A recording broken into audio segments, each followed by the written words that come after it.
So, welcome everybody. We're at the end of sprint number 2, and we will be beginning sprint number 3 of Project Meteor. Hence, I'm sharing this project board of nice issues and tons of issues we've resolved this sprint, and quite a few issues that are ahead of us for this upcoming sprint. But before we get started on planning a new sprint, as we kind of decided last time, we should either demo the stuff that we did last week and kind of refresh the user stories and user roles that we would like to fill in with this project. So let's get started with the demos first. What do you think about that? Doing this kind of stuff first, and then kind of trying to go through the realization if these demos are towards the direction we want this project to go, or if we're going sideways. So let's start with the first work stream. That is shooting star work stream and converting Elira tutorials into Jupyter book format. Do we have Marcel here? Not Marcel, Michael here. I think Michael's out on PTO today. Okay. That's a shame because he kind of has a nice demo to show. Did he have a nice demo to show? Well, he has this Elira tutorials as a Jupyter book site hosted, so maybe I'm going to show it instead of him then. Yeah, if needed, like either Karan, I, or Isabel can also demo it. Yeah. Okay, you can demo it then. I'm going to stop presenting now and leave it up to you. Okay. I can share my screen.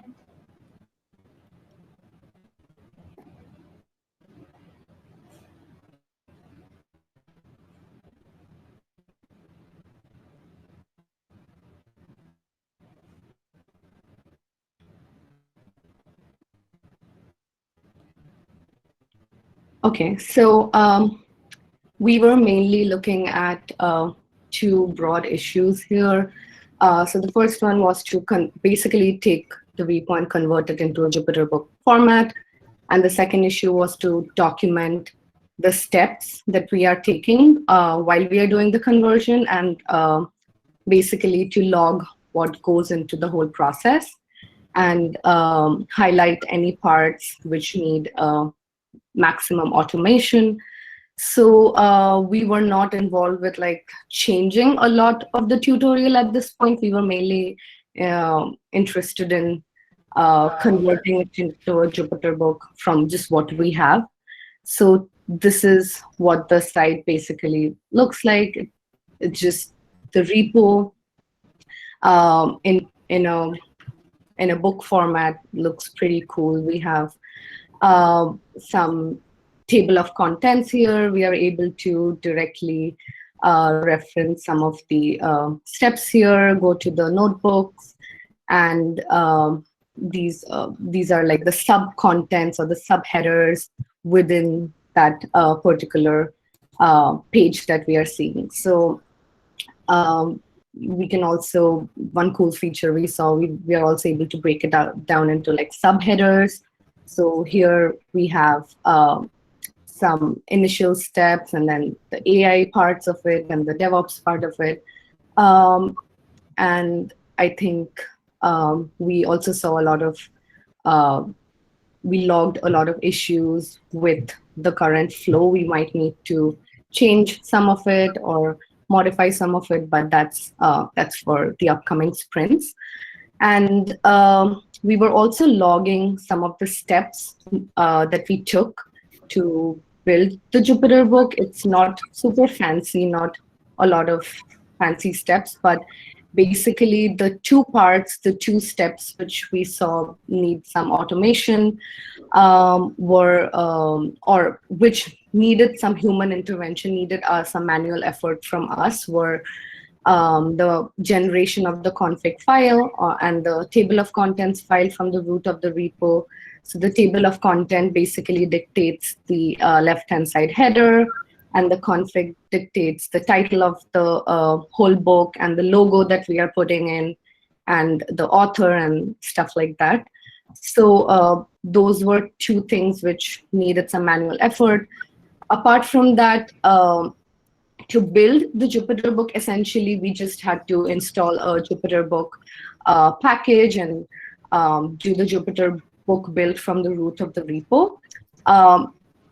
But after the Jupyter book was built, there were two approaches which we thought were we explored for publishing the repo, essentially. So we are currently using GitHub Pages to publish the repo until we have a site for it, until we have a static website or website which hosts the HTML content. So right now, we are storing all the HTML content which we generated after running the Jupyter book build command within the repo itself, and we are publishing it using GitHub Pages. So there were two approaches that we explored. We thought that the first approach, which I'm going to talk about, was slightly better than the second approach. So the first approach is once we run the Jupyter book build command, we generate all these HTML files for each and every file within each and every content markdown or Jupyter notebook within the whole repo, and we push all of those contents to a separate GitHub Pages branch, and we are using GHP import, the GHP import package for it. It's just a fancy package which takes all of those files and pushes it to the GitHub Pages branch.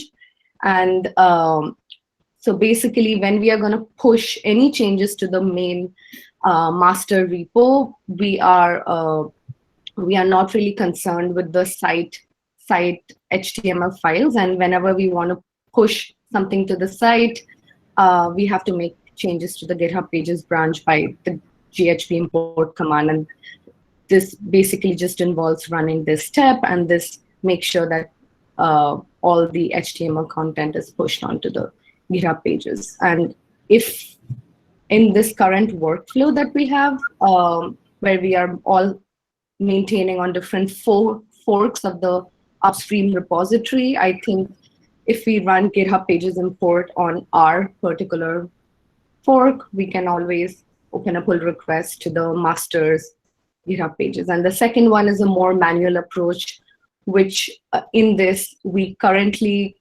store all the contents, all the HTML content that we build in the master branch itself. And this has a limitation that we are having to copy all the HTML content from the build directory to the docs directory, because GitHub Pages is only allowing us to build from the docs directory. So that's the main limitation, and that's why we are preferring GitHub import. But this is basically what we did to build the site using GitHub Pages. So eventually, I think we either store all the HTML content in a separate branch, or I think we could also store it at some remote location where the static website or whatever site, wherever we decide to host it on, we can directly pull the contents from like a bucket or some other remote location. But yeah, this is basically what we did. Great. Questions? Yes. So a follow-up to this one would be that we create a container image containing all the HTML pages and whatever assets we need, and we're going to push it to no. No. Why not? Follow-up to this is a pipeline that builds the HTML content and stores it in a bucket or persistent volume. And this one is accessed and served from the Meteor website. So what we want to limit or basically avoid is to having a direct access or write access to the customer repositories, because we need to assume that our users are outsiders and we don't want to be touching their repositories and pushing into their GitHub Pages branches and whatnot. So what we want to do is basically clone the repo, build the HTML, and store it within our Meteor website and host it from there and show it like under /order//UID URL that there's this particular Jupyter book thing, and you can launch it interactively from within the same site, basically.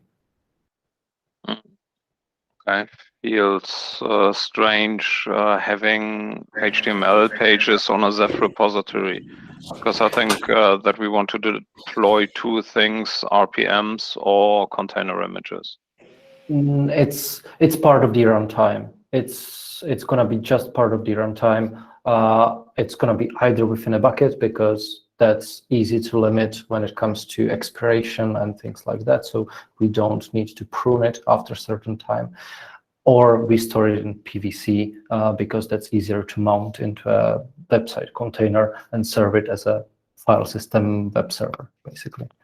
So that's technical implementation side of it. That's, I think, not very important right now. Okay, it is because it heavily influences how the build pipeline works.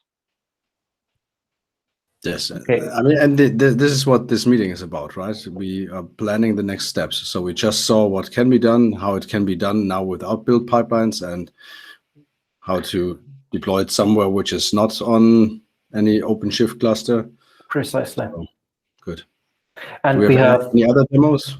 We have another issue, basically, that we defined this print. That was what Christo was asking last week, to basically define this process that he's asking right now about. So we can discuss it there in further detail. This was a demo for the shooting start workstream. I have a quick demo for the Comet workstream, because our task was to basically trim and strip down the POC that I built a while back to have something minimal that we can, after maybe the sprint, have packaged and deployed into Operate First, maybe as a staging environment or something, so we feel the project is alive and moving forward. So I have this quick demo for you. Let's do it this way. So it's going to be a fairly hands-on thing, or hands-on, a bit dirty, showing you some code. So this is a kind of a scaffold that you can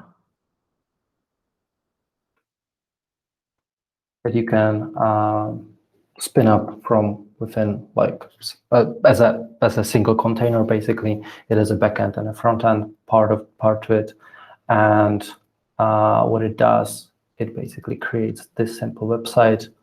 It needs to compile now, which is a bit simpler than before. You enter an HTTP address, and you should be redirected. So no more many different stages, basically 2 disabled buttons right now. Once this gets resolved, the image is built, these buttons will enable, and you can proceed into the Jupyter Book environment or into the interactive notebook. What is also important here to mention, this is a neat scaffold, so we have some asynchronous steps in here that we can use or basically fill in, or add another stages to it. So we're gonna trigger a build pipeline here and trigger a Jupyter Book pipeline here, and basically go forward from here asynchronously working within the web server to serve the webhooks and basically query for images and things like that. It's available as a PR right now over here. So you can try it out if you want to.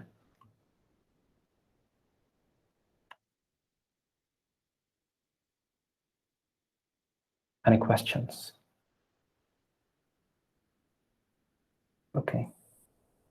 Looks cool. Thank you.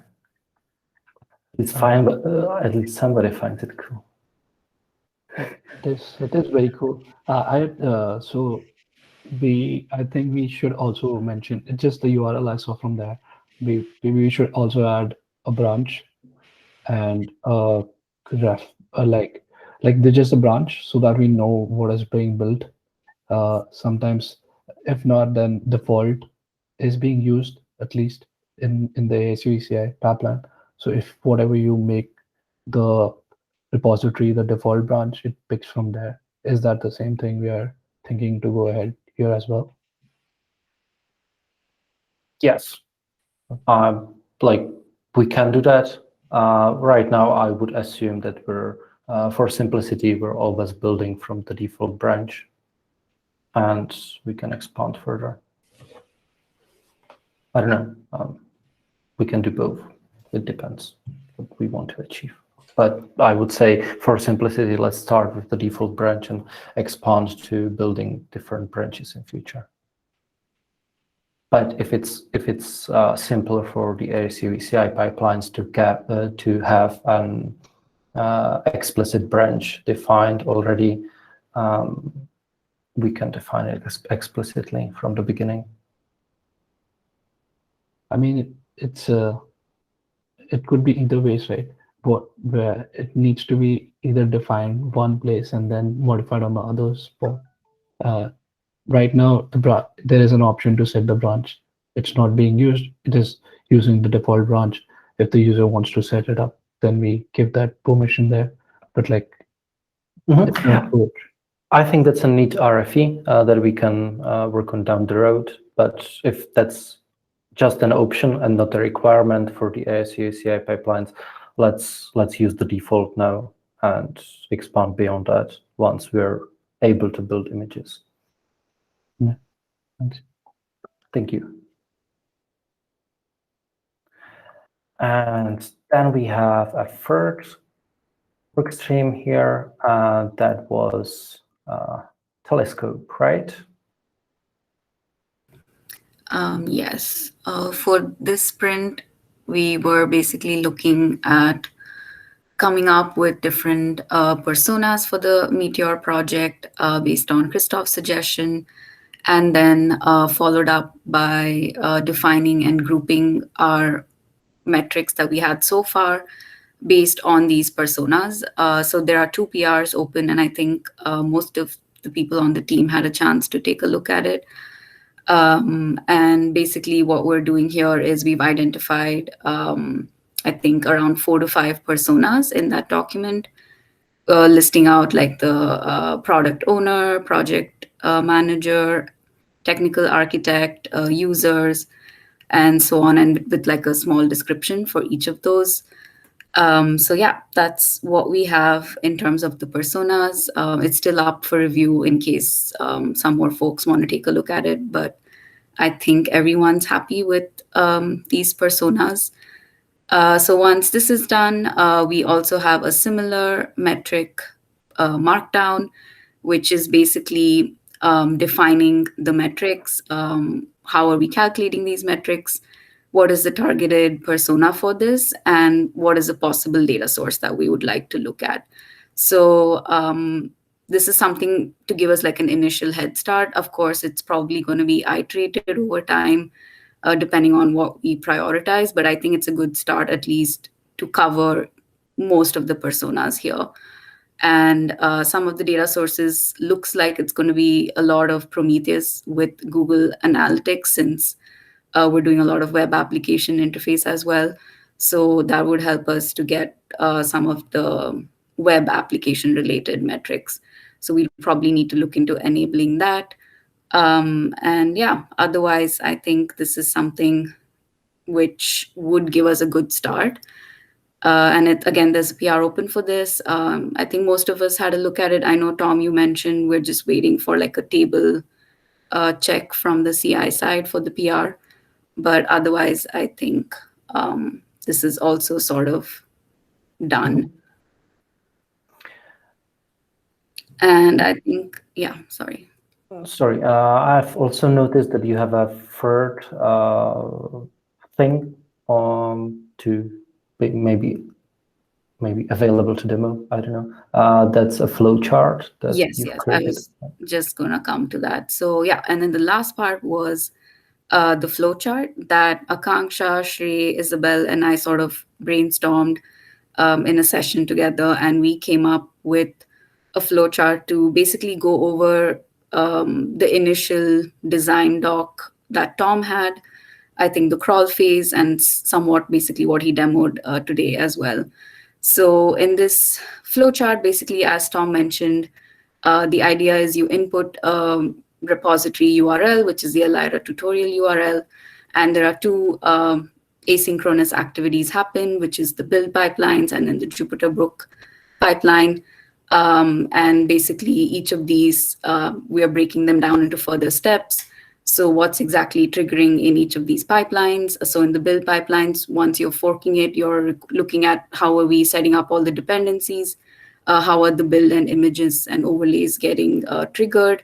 So we've written down a few further sort of bullet points, but I think Harshad or Francesco, if you want to like further want us to drill this down, we could do that. But this is just like an initial overall step that we've included. And for the Jupyter book pipeline, it's basically consuming the Git URL like how Tom showed us. It's building the Jupyter book HTML at the backend. It's serving this HTML in the PVC based on every unique identifier, which again we saw today. And then you have the rendered Jupyter book where the user can then log in, spin it up, go to the interactive Jupyter Lab environment set up for you. The users make all their changes there in their notebooks for the model training. And I think for the model deployment, that's still to be decided what's the tool we're going for. But as far as I understand it, we're looking for something like Kubeflow or Kubeflow pipelines or Selden. So basically, once the user is ready to train their model, we deploy this with a Selden namespace in our cluster, and then basically they will have their pods spin up to serve this model inference. And at each of these steps, I know I've included a monitoring step towards the end, but yeah, thank you, Tom, for pointing it out. We do have monitoring at different steps as well. So I will probably just edit that part a bit.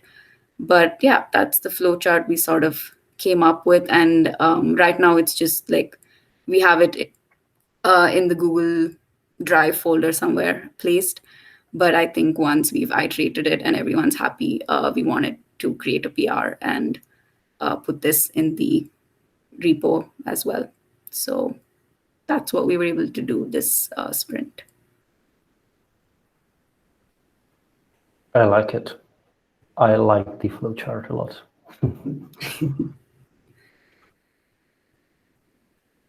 Any questions?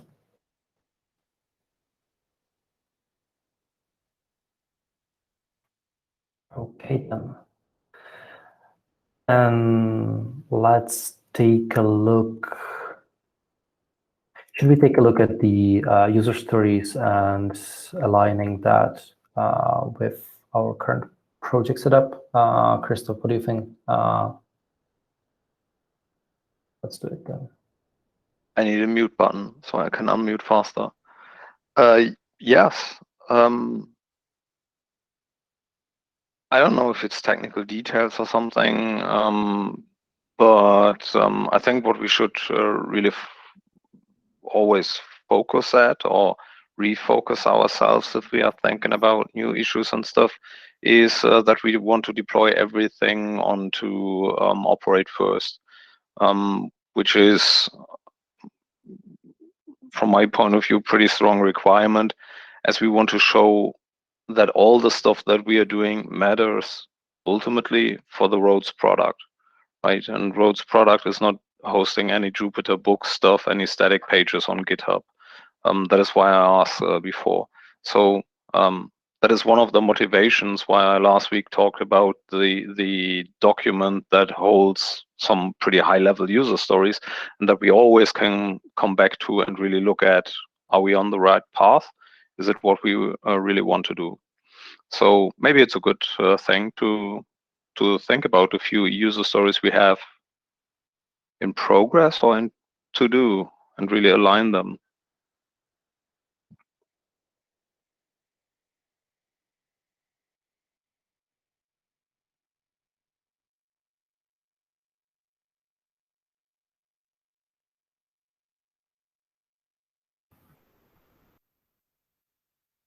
Tom, you're on mute, I think. I'm not saying anything important. So I was just saying that this is the doc, right?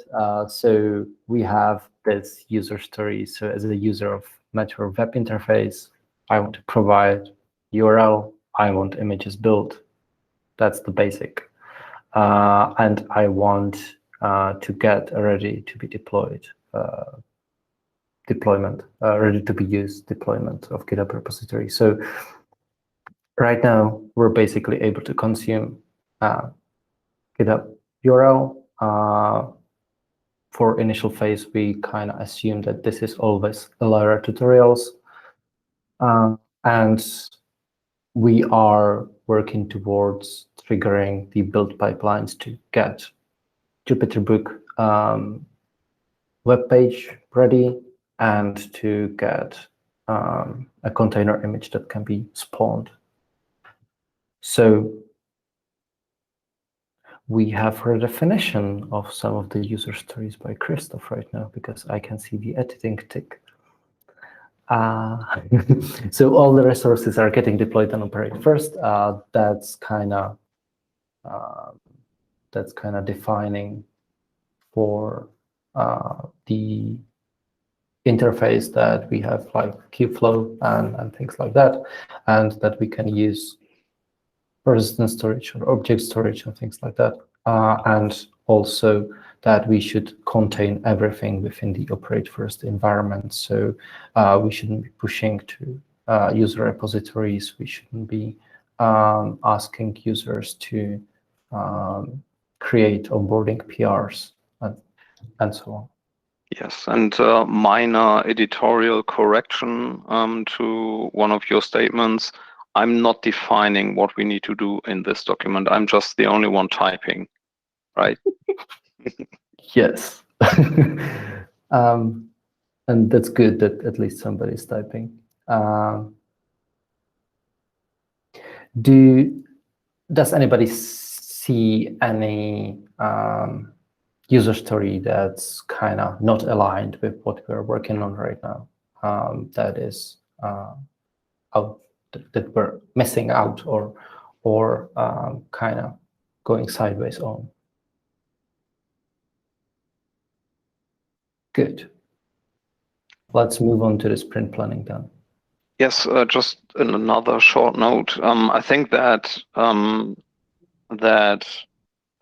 I called it user interface for execution, right? That stuff that we have deployed, where we're gonna drop users in the end into where you either read through the Jupyter book or you're gonna execute your experiment again and really train stuff and so on. That somehow needs a little bit of love. Especially if we come back to the intention of this document, we're trying to describe the behavior of the system that we are creating, the product feature set. So I wonder if we need to have some high-level guiding user stories in here, which really say, yeah, in the end, I have two options. I either drop into read-only environment, the Jupyter book, or I'm going to repeat an experiment and go into a read-write environment where I really can retrain stuff and so on. I think we have a common sense in here, what we really want to do. Is it worth writing that up? Is it helping Marcel, Daniel, and myself to sell that thing if we write up a few stories around it? Anybody want to? Is it Shooting Star that is responsible for coming up with these ideas? Is it all of us? Good. Just asking questions. It's all of us, and I think it's primarily you and me coming up with these user stories. Yeah, can we do? We can do so. Let's move on to implementing the current user stories. Okay. Let's do the sprint planning then.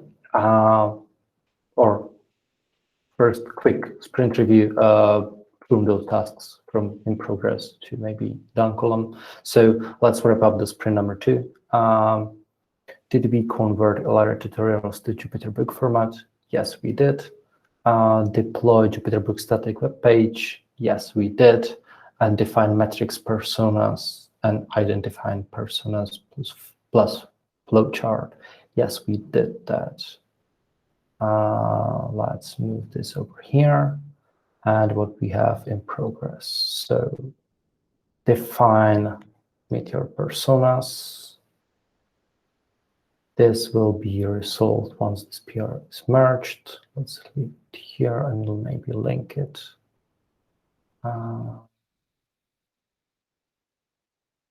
Okay, we can't link it cross repository. Okay, we will close it separately. Or can we link it cross repository? I'll solve it afterwards. POC, minimal web front and backend. We do have a pending PR for it.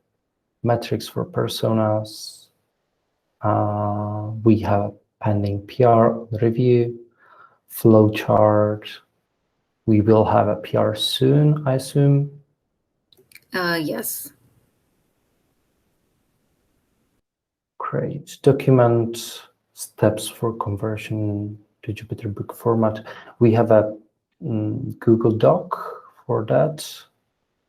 Should we make a PR with this content? We could if it's necessary. Right now we have a Google Doc linked. Okay. I'm fine with a Google Doc right now because basically we will reuse some of those steps and some of the knowledge obtained when creating the pipelines for it, and the rest of it, basically the GitHub Pages stuff and things like that, is not that much important if you're going to automate it. So let's consider this one done. What do you think, Angela? Yeah, that should be good to close. Great. Convert Elira tutorials.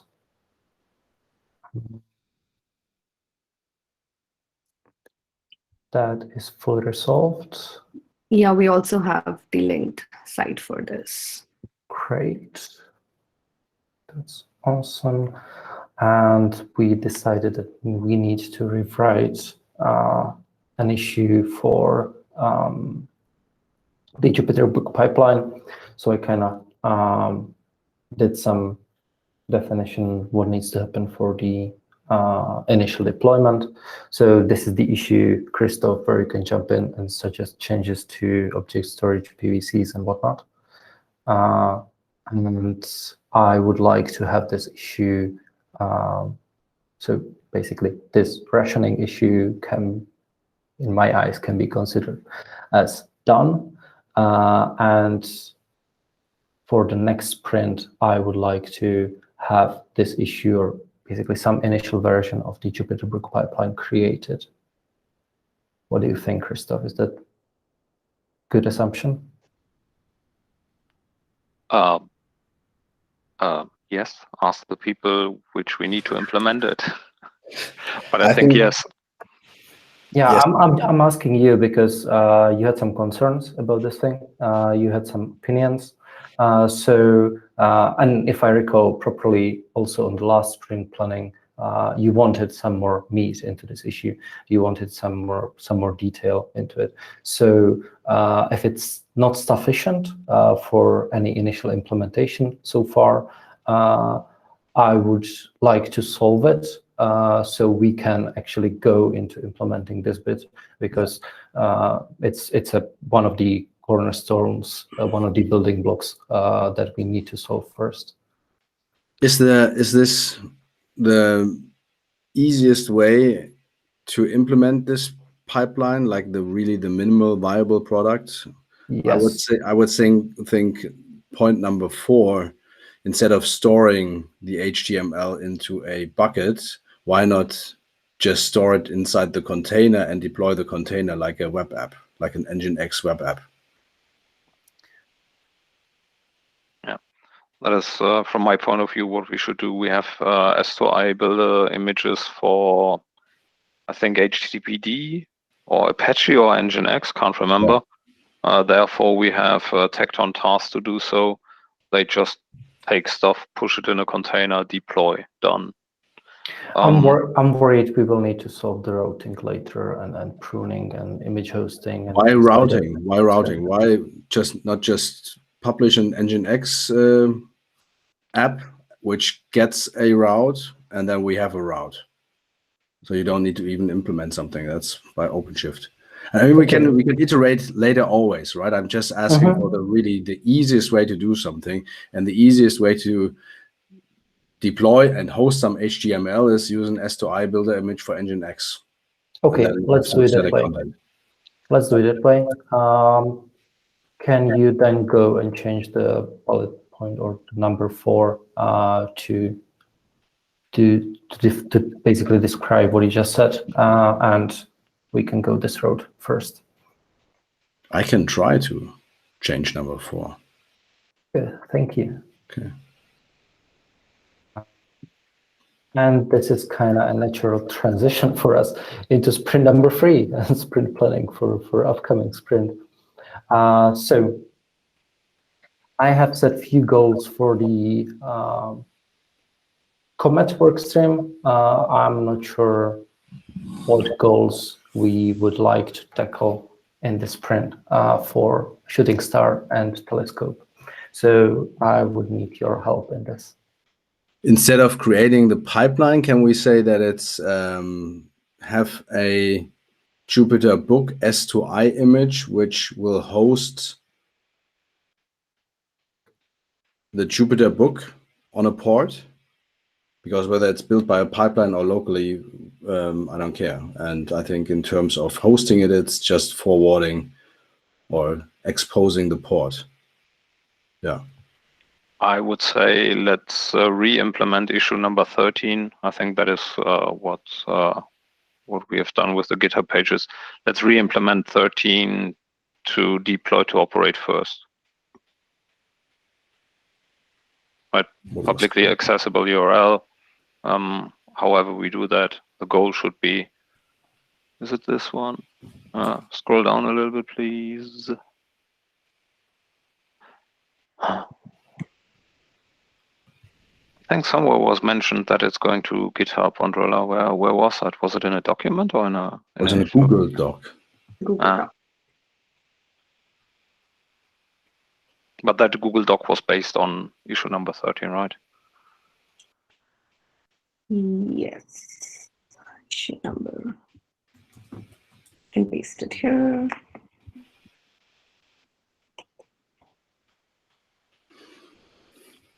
Let's take that thing that we deploy to GitHub Pages right now using that GH import and re-implement it to deploy to operate first. However we do that. I mean, it's a sprint goal, right? We are obfuscating technical details here. We're not mentioning them. That's what we do. Okay.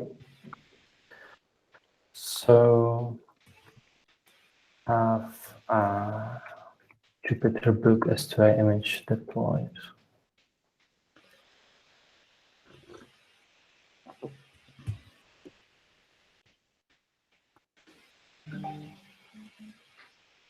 Good.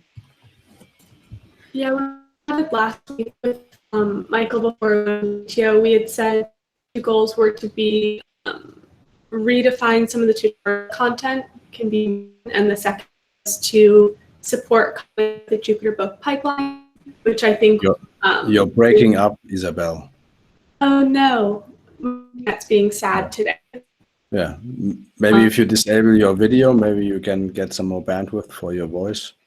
See, so I think we were gonna reading some of the tutorial content, and then the Jupyter S2I was to help support comment as well. We're kind of two goals this week. My error correction is too bad for this. I just, I can fill in the gaps there. Yes. So we just, I think I also pasted this in chat, but one of our goals was to create an outline or a flow chart of the existing current content that we have, and to basically aid the tutorial refinement, basically what Karan pasted. So this will basically be a broad outline which defines which contents we need to remove, which we need to modify, which we need to add to, etc. So that's, I hear some echo, but I'm not sure from where. But that's our first goal, which we thought of implementing. The second would be to support Comet with any Jupyter book pipelines, to help share like what we did, what was difficult, and what needs refinement, etc. And the third goal, which I think we were discussing, but I guess that would span over more than one sprint, probably over 2 sprints, is to actually take the flowchart or the outline of the current content and refine the tutorial to meet the needs of the project. But this might span over multiple sprints, given that there could be a lot of modifications or changes that we want to make. Let's then create the flowchart this sprint and focus on implementing the flowchart in the upcoming sprints. And supporting commit with Jupyter book pipelines, I think it's kind of hardly measurable goal, but yes, let's do that. Sounds good.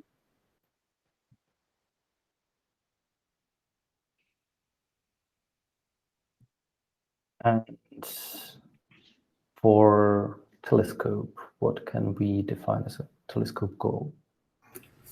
So I was thinking, since we're going to start having these POCs on Operate First, we can actually start configuring and setting up the monitoring or collecting of the metrics side by side.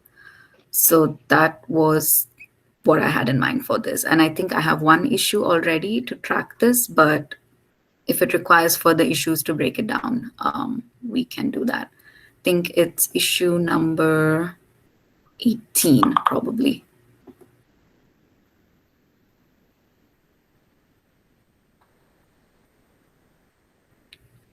Yes. So far, I think we talked about this earlier as well. Try to at least like configure and set up one for each of the possible data sources. As of now, I can think of 2 data sources, which is Prometheus and the Google Analytics. Since we're going to have it on Operate First, and I know we already have Google Analytics set up, I think Oindrilla knows more about this. But yeah, we can look into if there's any additional things that we need. And we have Prometheus as well. So it's looking into where these metrics can start flowing in. So we will be looking into that this sprint. Mm-hmm. I have a question. So, do we have an idea of where we are planning to show these metrics?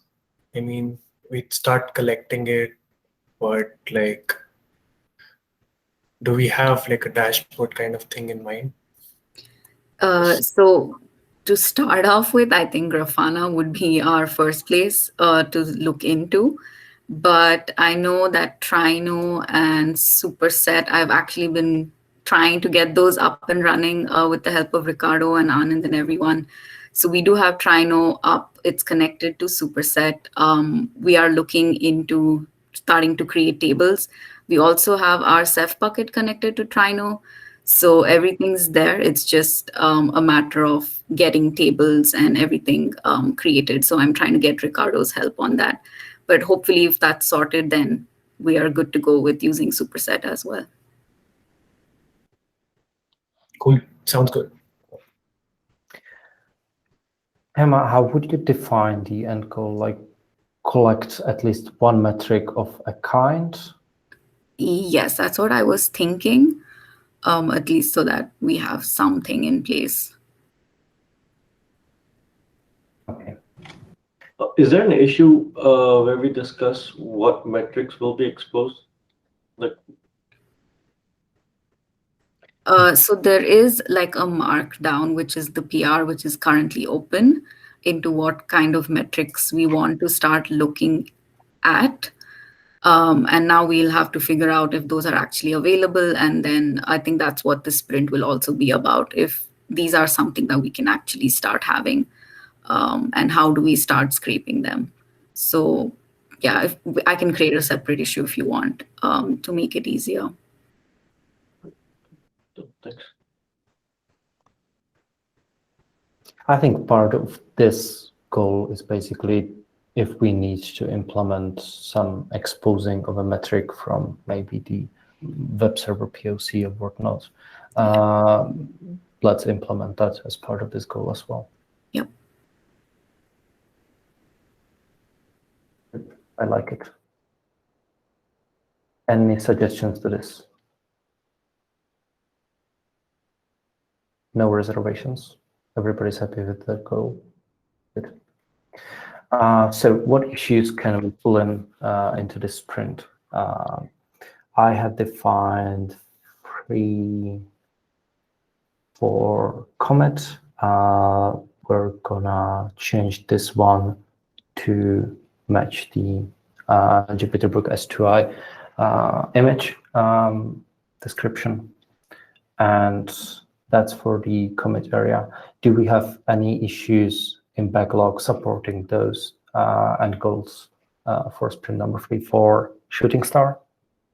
We have 41 on backlog. Can I feel over here? 41. Oh, here. Yep. Good. And for collecting metrics,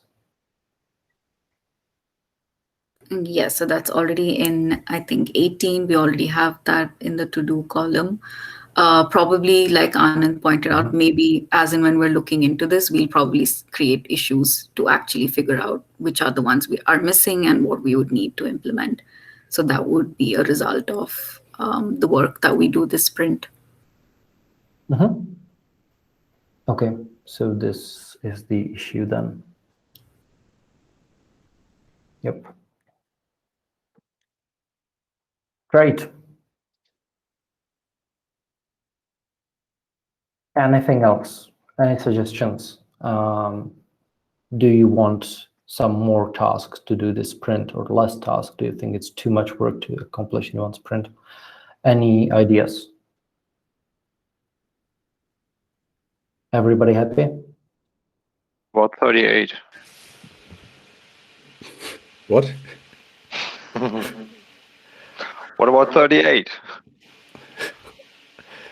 38. One more than 37. Ah, so it's the first not arbitrary number, right? I think so. First really random number. Yeah, I think this should be done this sprint. We should at least get something out, even if it's like just a broad outline. Yeah. Yes. Okay. Can I assign this to somebody? Any volunteer for this? I can take it up since I opened it. I can do this. Great. And Tom, did you assign 40 to something? No, we are not 40. taking out 40. Now we have suggestions. Great. Sure. This one? Yeah. Okay, do we want to do this one in this sprint? First of all, what is it? So this is basically, this spans about like the current notebooks in the Elira demo. So they have, so right now, if we run those in automation, like in the Kubeflow pipelines, they will still not fetch the data from the bucket and store it to the bucket, because each time we want to do that, we need to uncomment certain code and comment out certain codes. So we can avoid all of those things by setting up some automation flags, like we're doing it for some other projects. So this will be a matter of like refining the notebook and making it like more suitable for automation. And this is, you can assign this to me and any other Shooting Star members. We can take this up. Is it like flags that who is delivering to the pipeline or setting up for the pipeline? It's the pipeline acting on these flags, right? No, because it's within the repository. Once you're opened up a Jupyter notebook and you want to execute the cells in the Jupyter notebook, and you have certain code in it, and there's a distinction if you're running this code within the operate first environment or you're running it locally, and you want to avoid commenting out and branching the code, like doing all these kind of manual steps in there. So what we did before, when we were having like a dual purpose notebooks that you either execute in automation and as well locally manually, when researching, you have a certain flag set in your environment variables that basically defines that this is the automated environment. So I think this is a similar suggestion for Elira, that if you're running it within the operate first, that you have certain areas of code enabled in addition to these manual stuff that you would do if you're running it locally.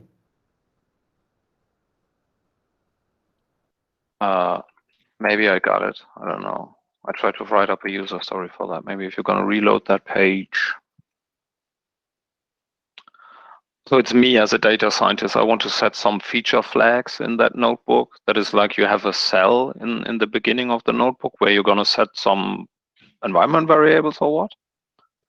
And based on that, the subsequent cells know which code blocks to use or execute. It's basically conditions for, yeah, I can just copy stuff over from the ZAF, or no, there's no kubeflow available or stuff like that. Is that what you want to do? It's more kinda, yes. But in the end, the environment variable is not coming from manually defining stuff in the first cell, but it's coming from the actual environment of the pod that is running.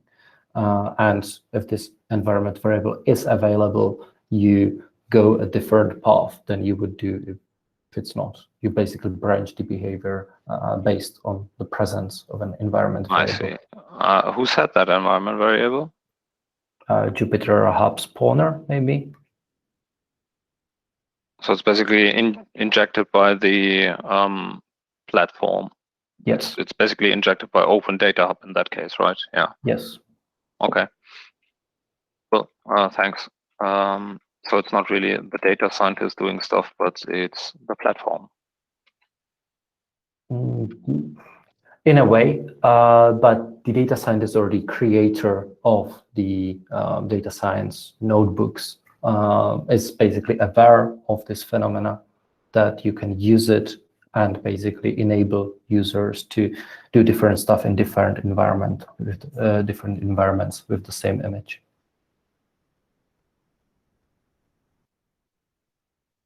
Is this really an issue for this sprint though?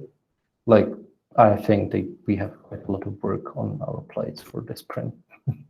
But I'm not sure if Project Shooting Star has time to spare, they definitely can spend it on this issue.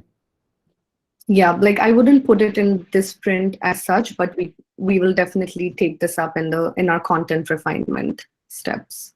Yeah, I think this would actually be one of the things that we put in the flowchart document, that what do we want to edit, add, define, or refine. So maybe after the flowchart is done, we can club this with some other things that we want to do and then do it together. Yep, I liked it more. I liked it better. Good. Any other suggestions? Any other issues that we want to do this sprint?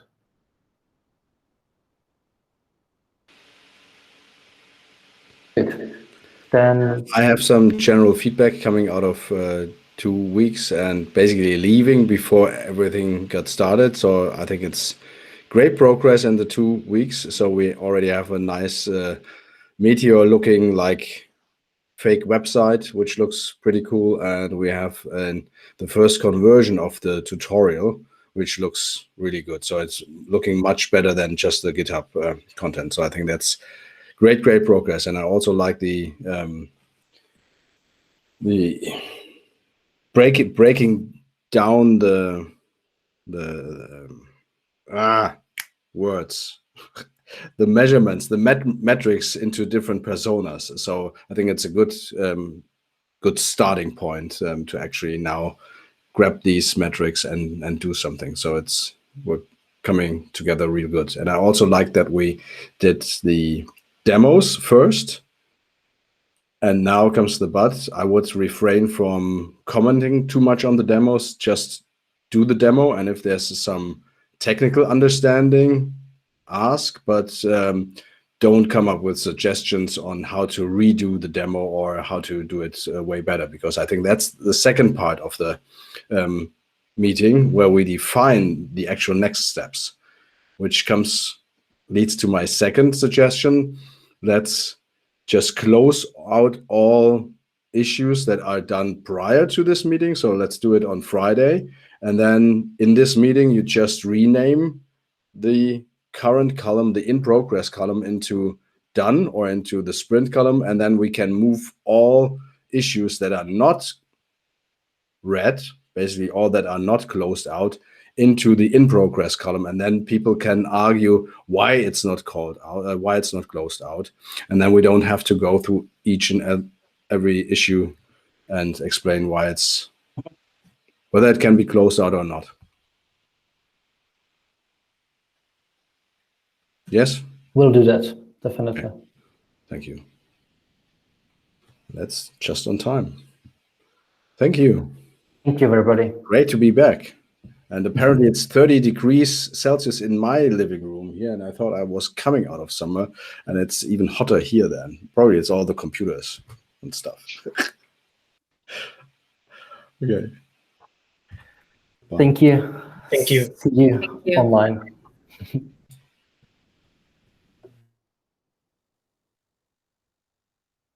Hey, Tom. Hey. I added one more card on to-do column, second last one. So the Jupyter book image is not available. So it's something we need to build. What we do in AICOE is we build all the images in ThoughtStation, and then we use them in the AICOE pipelines because it's a container image pipelines. So should we build the image in AICOE or should we move it to, or is it okay if we build it in ThoughtStation? If it's okay, then we don't need this issue, or else we need a repository to build it from. So that's why I wanted to create this issue.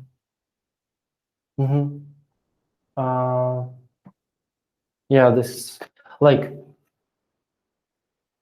first of all, the image building, basically, and Nginx server and whatnot, this is a completely new thought to me that just occurred on this meeting. So I don't have a precise Okay, maybe just give me a second. I'm gonna stop the recording and then we can talk and not bother everybody watching the recording. Bye everybody. Bye-bye.